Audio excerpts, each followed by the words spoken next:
This is an Aztecross video. No, I am not Aztecross, but you didn't misclick. He's letting me take the reins on this one because you seem to enjoy our Last Epoch review video that I was a part of just a few days ago. I'm just Jarrod, longtime Cross editor with a monotone voice. Nice to meet you. You can call me Cross 2.0. Just kidding, please don't do that. Anyways, let's talk Last Epoch. Just over a week ago, it made its 1.0 debut on Steam after being in early access for 4 years. And although there's been a myriad of launch issues halting online play, most of them have subsided and the servers and load times are more efficiently regulating the over 200,000 concurrent players. Now that the game is running smoother online, we wanted to put a pro tips video together for those who might have been waiting for the launch woes to calm down before you jumped in, or maybe you're a Diablo player and are looking to try out the next big action RPG. Either way, here's 15 pro tips that will ensure you start out your Last Epoch journey in the best way possible, while also preparing you for that addicting endgame grind. First off, I want to talk about itemization, so you know the basics of how loot works within Last Epoch. This will make your starting few levels much easier and ensure you spend less time looking at each individual piece of loot that drops. So in this game, each gear piece has multiple base items that all come with their own implicits.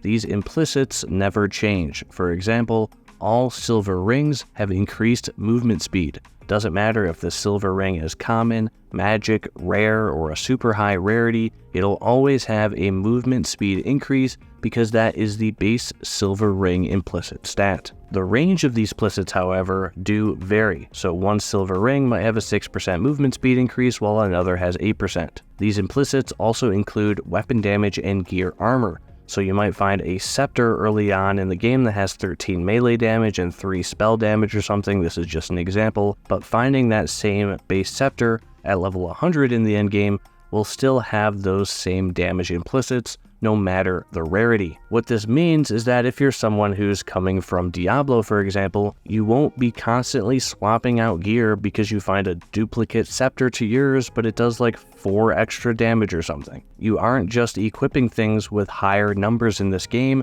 which is what this implicit system helps mitigate. It also mitigates the time spent in your inventory sifting through every item that drops. Because you won't have the constant number increases that you do in most action RPGs, you don't need to pick up literally everything. Once you find an item with implicits you like, you can stick with that until you find another that drops that has better affixes. Or maybe you never find anything better and you want to use that item for a long time. You can do that. I found a chest piece for my mage early on and I didn't replace it for like 30 levels because the implicits it had worked for the build that I wanted to make. So because these implicits don't vary too much, your main point of focus will be gear affixes. These are the stats that show up below the implicits, indicated by arrows on either side of the item card. Each item can have 2 prefixes and 2 suffixes, and prefixes and suffixes all have their own table of affixes. For example, all resistances fall under suffixes, while movement speed is always a prefix. White or common items have no affixes, magic or blue items can have up to 2, and rare or yellow items and above have 3 to 4 affixes. There are ways to get more affixes than the max 4, but that's more of an endgame feature, so I'm not going to touch on it here. These affixes are the main focus of loot in this game. These are what you'll be looking at 24/7 as you time travel your way through the campaign and into the endgame. Every single affix in the game has 5 tiers of power that can appear on early game gear. The higher the tier, the stronger the affix. When you're hovering over an item, if you hold the Alt key, it'll show you the tiers of every affix and the possible range that can roll with each specific one. What's even cooler is if you hold Alt and Control, you'll get even more information that will not only break down what each affix means, but what everything means on the item card. So if you don't know what something means on an item, you have easy access to that information built right into the game. This next tip might sound a bit weird if you're used to these kinds of games, but trust me, do not pick up everything that drops in this game. You really do not need to. Because the implicit system already ensures you won't be constantly acquiring power increases, the devs doubled down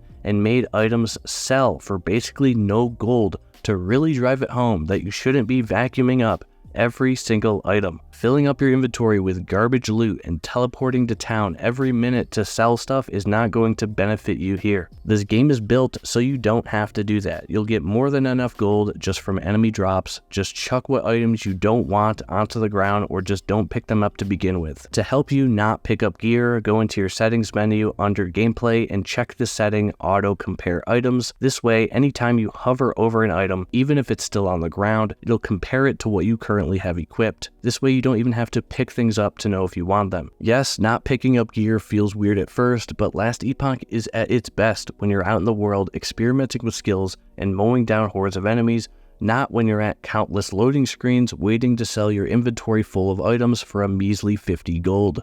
Just don't pick up everything. Alright, here's a big gameplay tip that might sound obvious, but with the amount of choice you have in this game, it could be easily overlooked when building your character. Invest into health or ward early on. The reason here is simple. The more health or ward you have, the more damage you can take before you die. And while death doesn't make you lose anything unless you're playing on hardcore, it is still not fun to die and get sent back to a checkpoint and have to walk back to where you died. Also, ward is basically a shield that takes damage before your health. Building into either of these or both will help dramatically early on. There should be a few early passives you can invest into that will give you nice bumps to these.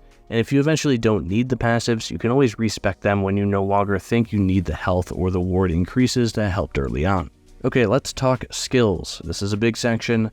Here we go. Respecking in this game is very easy, whether it's respecking your active or your passive skills, but you can't, and I repeat, you cannot respec your mastery. So make sure you pick your mastery wisely. Around level 15 or so, as part of the main story quest, an old man is going to give you the choice to master in one of 3 subclasses depending on your main class. This choice will open up an entire new passive skill tree for you to spec into, as well as new active skills along the bottom of that passive tree. You'll also get the first half of each passive tree that you don't master in, but you want to inspect the trees. Really look into them to see what sounds cool to you or what unlockable skills they have that you might want to use. Because once you choose your mastery, there's no going back, you can't change it. Now, your mastery isn't going to kill your character if you choose wrong or something like that. The game is pretty balanced in the way that you can really make up your own build and it can be good, so don't worry about choosing incorrectly. But you still want to make sure you choose the subclass that either looks the best to you or has the skills that fit with the build idea you have.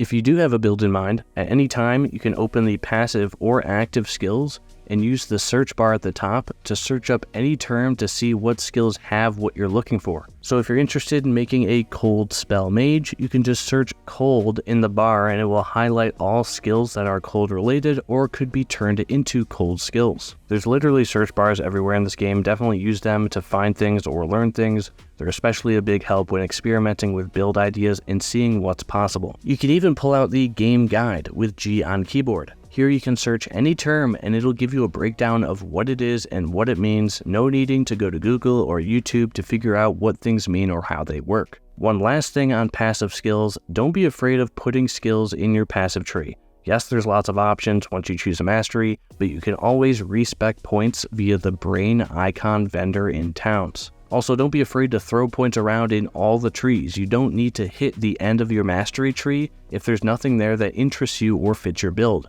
My mage build uses the early passive nodes in each of the trees versus the second half nodes in my mastery tree, so really feel free to build your character how you want. This next tip won't be for everyone, but it can equal hours and hours of good fun if you like making your own builds. Last Epoch isn't really a hard game, especially early on. As long as you've got health or ward like we talked about, resistances, which we will talk about, and some form of a build, you'll be fine getting through the game. Endgame does ramp up the difficulty when you start hitting higher level recommended activities, but that's why you spend the early 40 to 50-ish levels just experimenting with things. Hell, I'm level 80 now and I'm still switching things up here and there.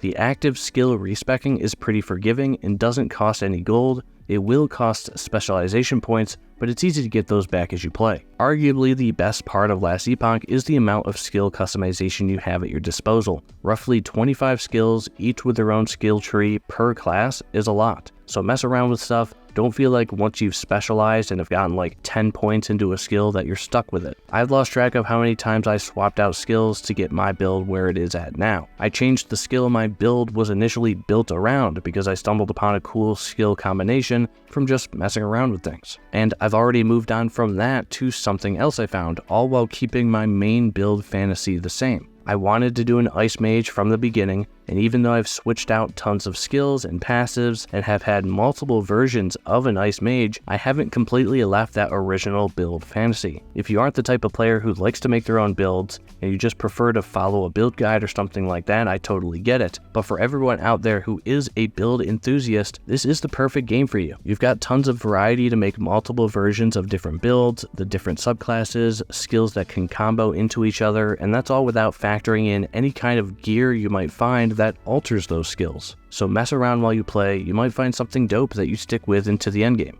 Let's talk crafting. Crafting is a huge part of this game, as weird as that might be for a loot-driven action RPG. Here we are. You'll be given the crafting tutorial pretty early on in the game, and while it might be confusing to look at when you first get your hands on it, tinkering around with it is the best way to learn how it works. The game guide can also help you as well, but getting the hang of crafting as early as possible will help you out drastically with finding gear that you really want, because you can just craft it. Early on, this is especially true with magic blue rarity items. Crafting lets you add, replace, upgrade, or remove affixes from items. Later in the game, you can do other things, but for the purposes of the early to mid game, it's largely affix focused. You can only add affixes to gear that has free slots available. So if you have a rare yellow item with 3 affixes, then there's 1 slot available for you to put whatever you want there, as long as you have the shards of that affix. Affix shards are obtained just as drops, or you can use a shatter rune while crafting. This will shatter an item, breaking it down into affix shards of some or all of the affixes that were on that item.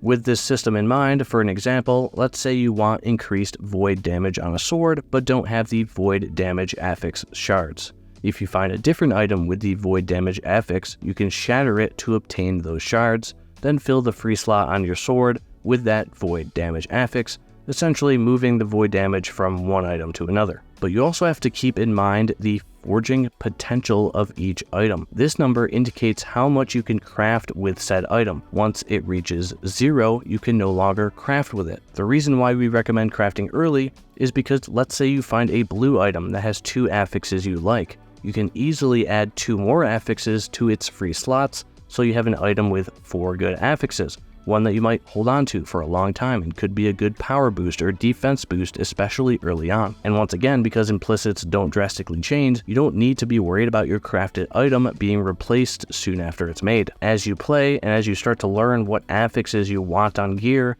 if you find items you don't want to use with affixes you do want, pick them up and shatter them for those shards when you have a shatter rune available. Don't be afraid to just chuck a ton of shatterable items into your stash, because the stash in this game is infinite. And if you have the gold, you can always buy shatter runes from the merchants in the game for 2,000 gold a pop. This leads us directly into our next tip. Check the merchants for the same reason you want to craft early. The merchant might be holding on to that base item you're looking for with those specific implicits, sitting there with 2 affixes you want and 2 free slots available for your perfect craft. Their prices aren't high, so you should be able to afford stuff throughout the game, so just check them from time to time. You may even find new base items you haven't seen before as you level up. Next up is resistances. If you press C on keyboard, you will open the character menu, which will show you all the stats your character has. What we're looking at is those resistances. You want to make sure you are increasing these as often as possible, especially necrotic and void, as you'll see those enemy types the most throughout the campaign. If you lack the health and resistances when you start to reach the big void enemies or the necrotic attacks the skeletons have, you can easily be one-shot. A good source of resistances for most classes can be found via passive skills, but also idols. You'll unlock idols early on as well, and you can find small-sized ones that drop with a certain resistance, plus a health increase, or a resistance and a mana increase, both of which are good to look out for and slot in when you find them. If you find a lot of them, just stash them to keep them for later, as your resistances will fluctuate as you find new gear and replace old gear. So you might have had high lightning resistance, but that all changes when you switch out a piece of gear. You'll be able to pull 1 or 2 lightning resist idols out of your stash to bring you back up a bit. As you play throughout the campaign, you'll obtain a good amount of side quests. Nothing like what Diablo 4 has, but still a few here and there. Not all of them give you great rewards though, so if you want to make sure you're prioritizing side quests that give out rewards that are worth your time, you can just open up the map and select the side quests to see the rewards it nets you. The quests you should be looking out for are the ones that give you passive skill points and idle slots. You can get a total of 15 passive skill points from side quests, and those help out a ton, so make sure you're knocking those quests out as soon as you get them during the campaign. Moving on to the loot filter. This game comes with its own built-in loot filter system that allows you to filter out whatever loot and items you don't want to see, but also lets you emphasize and change the colors of the loot you do want to see. It's a pretty simple and straightforward process to create your own filter set with your own rules, but you can always grab one online and import it into your game if you want. Adding a loot filter helps tremendously. If you don't want to see common items anymore, you can filter things out. You don't want to see all the blues, but you want to see blues if they have a specific affix, you can do that. Maybe you don't want to see yellow items anymore unless they drop with tier 4 or higher affixes, so you can set that up too. The loot filter tool is very powerful, and if you just tinker around with it for a couple minutes, you'll understand how it works. But if not, once again, you can grab one of the many loot filters available online. There's bound to be one that fits your specific needs. Now, we talked about the stash for a second and the fact that it's infinite, unlike some games. Not only can you infinitely store items inside your stash, but you can rename each tab, recolor each tab, give each tab a unique symbol, you can reorganize them and create categories. You can even search your stash for literally anything. Are you looking for an item that gives you poison resistance? You can search your stash and it'll filter those out for you. An item that buffs fire damage, search it and you'll see it. Use these tools before it gets to the point where you're like Paul Tassi here and have 30 unnamed, uncolored tabs full of who the hell knows what.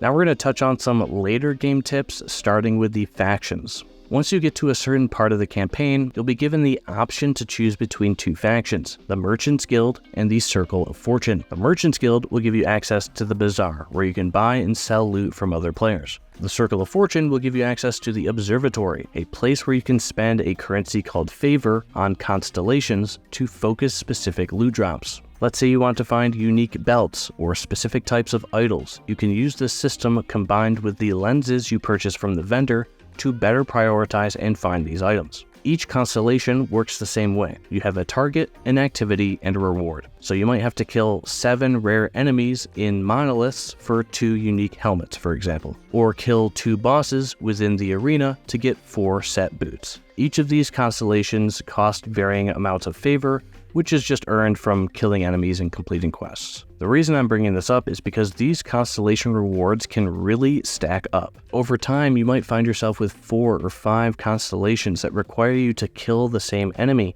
and when you finally do, you get this huge Borderlands-style loot explosion of all your prophecies cashing in at once. The tip here is to just not ignore the Circle of Fortune. Before you make any monolith or dungeon runs, check the Observatory, do a couple rerolls, and spend some favor on a few constellations. If you're also low on dungeon or arena keys, you can find these en masse within the idle constellations, sometimes finding prophecies that drop 6 or more keys at once. You're also able to find unique idols this way. There's a handful of these unique idols, and they're relatively easy to find when searching the constellations. Lastly, when you're scrolling through constellation after constellation, you might come across a Weaver's Will unique reward. Definitely go for these if you're able to, especially early on post-campaign, as these are unique items that will drop with Weaver's Will. Weaver's Will turns uniques into legendary items as you use them. When you equip a Weaver's Will unique, as you score kills, the number of Weaver's Will decrease, each time either granting that item a new affix or upgrading a currently existing affix. So the more Weaver's Will you have on an individual item, the better. These can be really powerful if you get lucky with affixes you want, even more so if those affixes are of higher tiers. I got super lucky with one of my shields that ended up with 2 max tiered affixes, so definitely keep an eye out for Weaver's Will items. On the topic of legendaries, usually you obtain them from completing the Temporal Sanctum dungeon. At the end of this dungeon, you'll gain access to a machine that lets you merge a unique item with an exalted item, as long as they are of the same type and have the same number of affixes. When you merge the two, the unique item will inherit some of the affixes on the exalted item, resulting in a legendary item with 1 to 4 extra affixes on top of the affixes the unique unique already had. So to simplify what I just said, it's basically like you're taking the affix off of the exalted item and placing them onto the unique. In order for you to do this though, you need to have a unique item with something called legendary potential. If your unique has 1 legendary potential, then it will take one of the 4 affixes from your exalted item when you merge the two. It will choose at random what affix it'll take. So if you have a unique with 4 legendary potential, then you're golden, as long as you have an exalted item with 4 affixes you want, because the merge will use all 4 of them. Once you get to this stage of the endgame, where you are running the Temporal Sanctum dungeon to make legendaries, it can be confusing as to what exalted items you should be keeping around, because you'll need a unique item that not only works for you and for your build, but also has legendary potential. And you'll need an exalted item that has powerful affixes that you'd want to move onto that unique. I'm currently sitting at level 80 and have not seen a single unique with more than 2 legendary potential, so that should indicate just how rare they are. So what you should be doing in terms of storing exalteds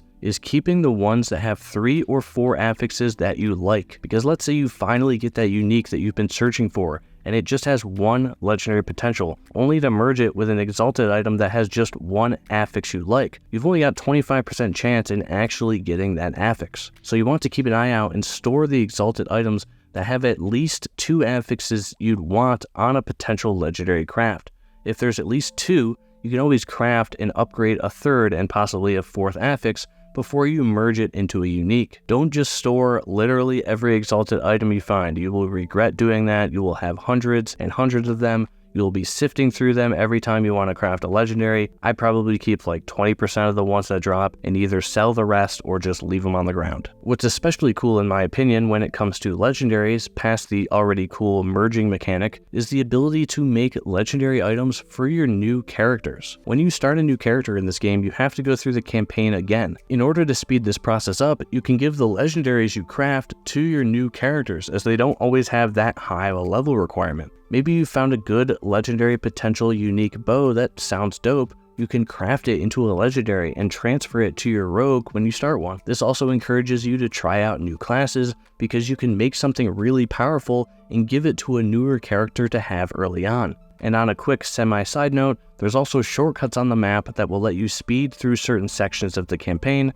so it doesn't take you as long on subsequent characters. And lastly, we've got to talk about dungeon bosses. Once you get to the point where you're running dungeons, even the lower level ones, every dungeon boss has one-shot mechanics. These are moves that no matter what, if you get hit, you're going to die, unless you have some skill that like provides immunity or something. When you get to this point, just know that it's not you. It's not that you have a bad build or that your defenses are necessarily too low or anything like that. These one-shot mechanics are just that, they one-shot. So you have to learn the boss fights. You can't just face tank everything. I personally wouldn't have an issue with this system if it didn't require tons of trial and error, and because each dungeon run requires a consumable key, and each time you die you're forced to start over, it gets pretty annoying after multiple runs just trying to learn what moves one-shot you and how to dodge those moves. This tip is just a PSA, don't freak out and tear apart your build just because you're getting one-shot. That's just how some of these boss mechanics work. I recommend looking up a boss fight guide on YouTube so you know what moves to avoid and the best way to go about avoiding them. That's what I did after 5+ runs of Temporal Sanctum, where I just walked into the boss fight and there's instantly so much going on